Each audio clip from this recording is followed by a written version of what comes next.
30년 내지 40년 동안 고도 성장을 이룬 다음에 계속 성장을 할 수 있을까 하는 의문이 생기기 시작을 해요.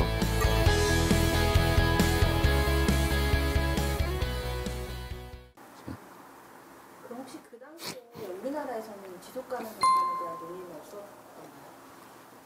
그러니까 우리나라에서는 지속 가능 발전에 관한 논의는 이제 보통 우리나라에서 지속가능 발전을 연구하시거나 공부하시는 분들이 지속가능 발전이 뭐예요? 라고 여쭤보면 그거 1980년대 초반에 브론틀란트 위원회가 있었고 거기서 이제 지속 가능성에 관한 이야기 이렇게 정의를 했고 그게 우리가 보니까 굉장히 중요한 문제고 그래서 이제 우리나라도 산업화하고 이제 수출 경제 시대에 환경오염이라든지 혹은 사회적인 문제, 노동 문제라든지 이런 부분들이 중요해서 보기 시작했다라고 생각을 하거든요.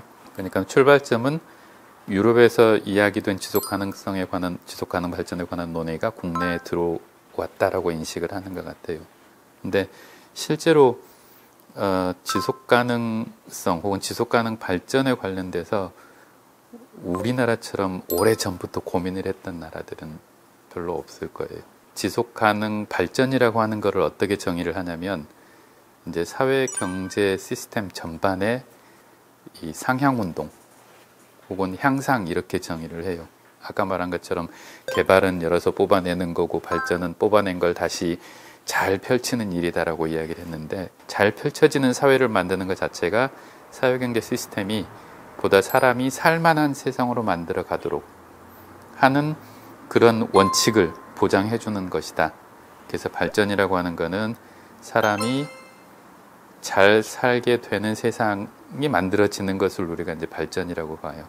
근데 우리나라 같은 경우에는 예전에 오래전에 조선시대부터 환경에 관련돼서는 어떻게 관리를 해왔냐 이렇게 물어보면 사람이 사는 마을을 나눌 때 자기 집, 그 다음에 마을을 벗어난 동구 밖에 들판, 우리가 이제 경작을 해서 쌀이나 보리를 만들어내는 곳, 그 다음에 그 너머 산, 이렇게 세 가지의 영역, 그러니까 산, 들, 마을, 그 다음에 마을 안에서는 내 집하고 그 다음에 마을 바깥, 집 대문 밖의 영역을 구별을 잘해서 그 각각에서 지켜지는 원칙이나 원리들을 존중하면서 살았을 거예요.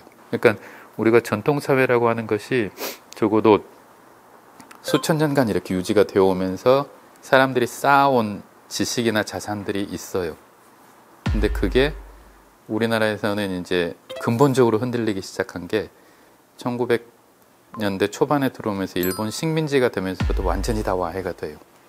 토지조사령 통해 가지고 기존에 있던 토지는 전부의 왕의 것 혹은 공동체의 것 이런 개념이 망가지고 개인이 소유할 수 있는 것으로 만든 다음에 전부 다 동양적식 회사에다가 소유권을 넘기고 농민들은 다 소작농이 되고 이런 형태를 통해 가지고 식민지하고 제국주의 간의 지배 수탈 관계가 1945년까지 지속이 돼요.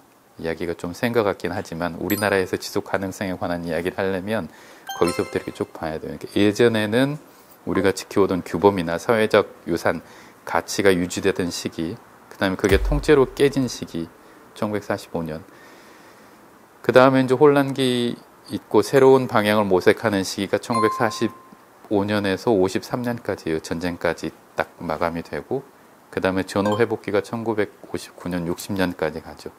그리고 나서 우리나라에서 경제 성장이라고 하는 것이 본격화되기 시작한 시기는 1961년, 1962년쯤이에요. 그때부터 30년 동안 6차례의 경제개발 5개년 계획을 만들어요. 그러니까 아까 말한 것처럼 1960년대는 세계적으로는 식민지들이 다 독립되던 시기고 자원민족주의가 일어나던 시기고 그래서 구대륙과 신대륙이 이제 각자가 자기네들의 지속가능한 발전 방식을 찾아야 되는 시기라 그랬잖아요. 근데 우리나라는 1960년대가 기존에 있던 전통사회가 있고 그게 망가진 다음에 다시 회복을 해서 어느 방향으로 갈지를 고민하는 시기가 1960년대예요.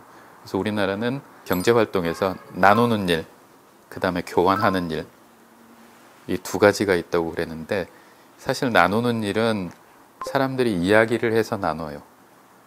자, 이거는 누가 가져가고 왜 그러냐면 그 집에는 자식도 많고 먹고 살 입이 많으니까 좀 더 많이 가져가고 그 그다음에 이거는 뭐 좀 적게 가져가는 데는 그만큼 덜 써도 되는 집이라고 생각하니까 더 나누고, 이런 형태의 계획을 세워서 나누는 과정하고, 그다음에 그거 없이 그냥 시장에 가서 더 목소리 크고 더 많이 내겠다는 사람한테 주거나, 혹은 없거나 적게 내겠다는 사람은 나중에 조금 가져가거나 하는 시스템이 있었는데, 60년대 초반의 경제개발 시기에 원칙을 세울 때 제가 보기에는 첫 번째 방법으로 갔던 것 같아요. 그러니까 계획경제 체제를 도입을 하는데 완전하게 자유시장 경제가 아니라, 그래서 30년 동안 1차부터 6차까지 경제개발 5개년 계획을 만들어서 단계적으로 산업화를 시키고, 그 다음에 세계 시장에 우리나라 제품을 팔고, 그 다음에 외화를 벌어서 다시 필요한 자원이나 자산을 가져오고 하는 경제 그 성장 시기가 일어나요.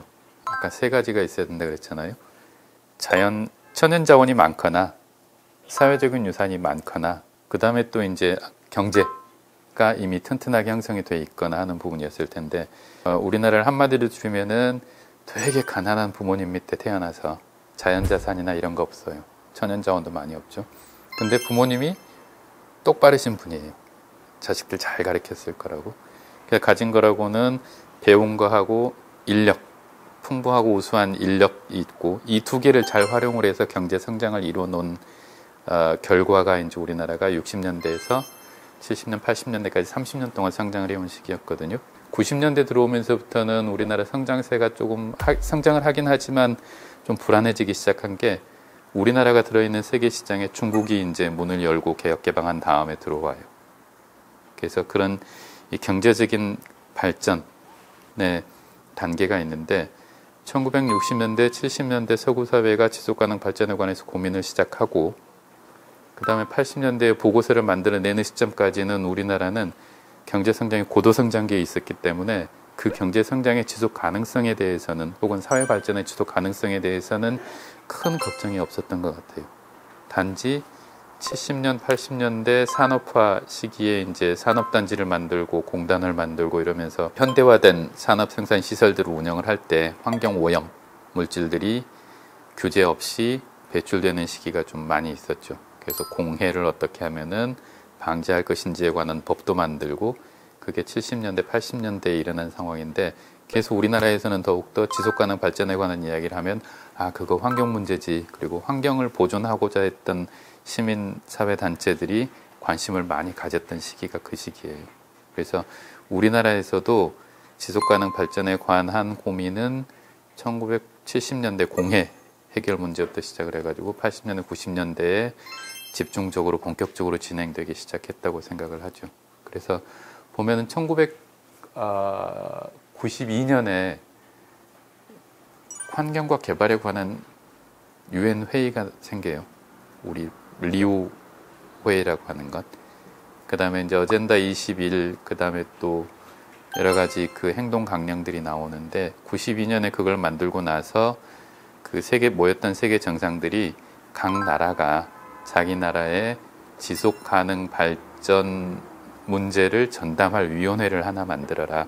그래서 National Committee on Sustainable Development, NCSD라고 이야기를 해요. 그거를 만들도록 권장을 하는데, 우리나라가 그거를 이제 본격적으로 수용을 하기 시작한 게 1997년이죠. 1997년에 97년에 IMF 나던 시기인데, 그 시기에 고민을 해서 2000년에 대통령령으로 우리나라에서 지속가능 발전위원회를 만들어요. 근데 다른 나라하고 달리 우리나라의 지속가능 발전위원회는 2000년에 만들어질 때는 대통령 직속 기관이에요. 자문, 심의. 그래서 이제 심의까지 할 수 있다고 하는 거는 우리나라 정부에서 결정하는 중요한 정책들을 다 지속가능 발전 관점에서 이렇게 들여다보고 살펴보고, 필요하면은 권고라든지 어떤 지침을 줄 수 있는 그런 기능까지 할 수 있는 굉장히 중요한 기구를 이미 2000년에 만들어 가지고 있었던 거죠. 이명박 정부 시기에 녹색 성장이 나오는데요. 지속가능 발전과는 어떤 차이가 있을까요? 2000년에 지속가능 발전위원회를 만들었다고 이야기를 했잖아요. 그래서 지속가능 발전위원회에서 이제 만들었던 게 지속가능 발전 기본계획이라고 하는 게 있어요. 우리나라 사회경제가 아까 말씀드린 것처럼 60년대, 70년대, 80년대 그 다음에 90년대까지 한 30년 내지 40년 동안 한 세대 동안의 고도 성장을 이룬 다음에 그게 계속 성장을 할 수 있을까 하는 의문이 생기기 시작을 해요. 아시는 것처럼 90년에는 뭐가 생겼냐면 우리나라 경제가 이제 세계 그 자본주의 시장 경제에 딱 의존이라고 하는 것이 이제 심화되는 상태부터 97년에 아시아 외환 위기가 있었죠. 하룻밤 사이에 1달러를 800원을 주면 살 수 있었는데 1달러를 2,100원인가 그렇게 주고 사야 됐어요. 그 말은 우리나라 경제의 대부분이 이제 외국에서 자원을 사다가 물건을 만들어서 팔고 다시 외화를 수입을 받아서 그걸로 이제 경제를 돌리는 구조가 되어 있는데 거기에 첫 번째 브레이크가 걸렸었고 그 이후에 경제 성장률이라고 하는 것이 점점점 떨어져요. 90년대 후반, 2000년대 초반 이렇게 들어오면서부터. 그래서 고민을 하기 시작했어요. 경제 성장의 동력을 새로운 동력을 어디서 찾아야 될까라고 하는 것이 이제 한쪽에서 경제를 담당하는 정부 관료나 학자나 혹은 기업이나 시민사회단체에서 이제 고민이 시작되기 된 거죠, 이제. 그래서 2000년대에 들어오면은 우리나라가 이전에 끌어왔던 경제 성장 패턴을 그러니까 방식을 계속 유지할 수 있을지 아니면 뭔가 새로운 방향을 찾아야 될지 하는 것에 관한 고민이 시작돼 있었고, 그 다음에 두 번째로는 이 도시가 확장되고 경제가 성장함에 따라서 우리나라의 자연 생태 환경이라고 하는 것이 점점 이렇게 줄어들고 악화되는 상태가 계속되는 거예요. 두 가지 과제가 동시에 있었죠. 환경적으로 위험한 상황이 점점 심화되고, 그 다음에 경제적으로도 성장 동력이 없어지는 것 같고, 그렇게 해서 그게 이제 2000년대 초중반 들어오면서부터는 본격적으로 고민을 하기 시작하죠. 준비를 하고 대응을 하고 있음에도 불구하고 아까 말한 것처럼 경제 성장이 둔화되거나 환경 오염이 개선되거나 하는 게 잘 보이지를 않아요. 그래서 2008년, 2008년이죠. 그때가 우리나라가 식민지 지배 끝나고 미국 군정 3년 끝나고 난 지 60년 되는 해예요. 그래서 60년을 맞아서 그때 이제 집권하던 정부가 이명박 정부였는데, 이명박 정부에서 우리나라의 새로운 성장 전략 혹은 발전 전략을 찾아야 되겠다라는 생각을 했던 것 같아요.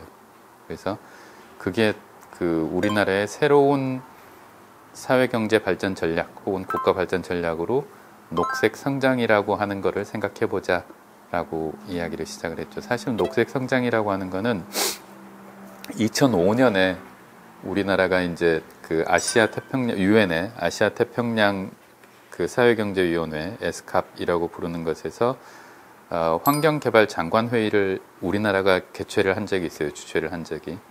그때에 서울 이니셔티브 온 그린 그로스라고 녹색 성장에 관한 서울 이니셔티브라고 하는 거를 선언을 했어요. 그게 뭐냐면 환경을 보존하는 일하고 경제 성장을 달성하는 일을 동시에 가져갈 수 있는 방법을 찾아보자 라고 이야기를 했거든요. 그때는 아시아 태평양 지역의 모든 국가들이 생각하는 2000년대의 사회경제 발전 모델의 핵심에 환경적으로 건전하고 지속 가능한 경제 성장이 있겠다라고 생각을 했던 거죠. 그래서 이제 보통 브랜드를 붙이듯이 녹색 성장이라는 이름을 붙였는데, 그 생각들이 점점점 이렇게 이제 발전을 하면서 2008년에는 우리나라의 다음 60년 동안의 사회경제 발전을 이끌어갈 방향으로 녹색 성장이라고 하는 개념을 제시를 하게 되는 거죠. 그래서 아까 말씀드린 것처럼 경제 성장이 둔화되고 환경 상태가 악화되어 가는 것을 해결하기 위한 대안으로서 녹색 성장을 이야기를 해요. 그래서 지속가능 발전하고의 차이는 사회적인 부분이 조금 뒤로 빠져 있다라는 느낌을 받아요. 그렇죠? 그러니까 녹색은 환경을 말할 거고 성장은 경제를 말한 거였을 테니까 거기에 사회적인 부분이 없어서 이제 지속가능 발전보다는 녹색 성장이 그 일부만을 다루는 개념이다라고 생각을 했죠. 근데 이제 당시에는 정부에서 직접 그 의제를 담당하는 사람들은 그건 아니고, 지속가능 발전이라고 하는 거는 세계 사회 전체가 고민을 해오는 큰 주제라고 하면, 녹색 성장이라고 하는 거는 그 지속가능 발전이라고 하는 개념을 2000년대 초반에 한국 상황에 맞게 해석한 우리나라의 실천 이념이다 라고 이제 주장을 했던 거죠. 어떻게 보면은 2000년 초반에 대통령 직속으로 지속가능발전위원회를 자문하고 심의할 수 있는 기구로 만들었던 시기보다 지금은 지속가능 발전에 관한 정책을 들여다보고 보완해 나가고 하는 메커니즘이 굉장히 약해져 있는 상태라고 생각을 해요. 그래서 이 부분을 해결하려고 거의 10년, 15년 넘게 이제 여러분들이 노력을 했는데 아직도 제대로 자리를 잡고 있는 것 같지는 않아요. 자기네들이 언제까지 그 지속가능 발전 논의에서 거리를 유지하고 있다라고 하는 것을 알게 되죠. 그다음 환경에 해가 덜 가는 형태로 생산하고 소비하는 거를 좋아하게 되고, 이러면서부터 기업이 그 시민이나 소비자의 요구에 맞춰야 되는 상황이 되는 거예요.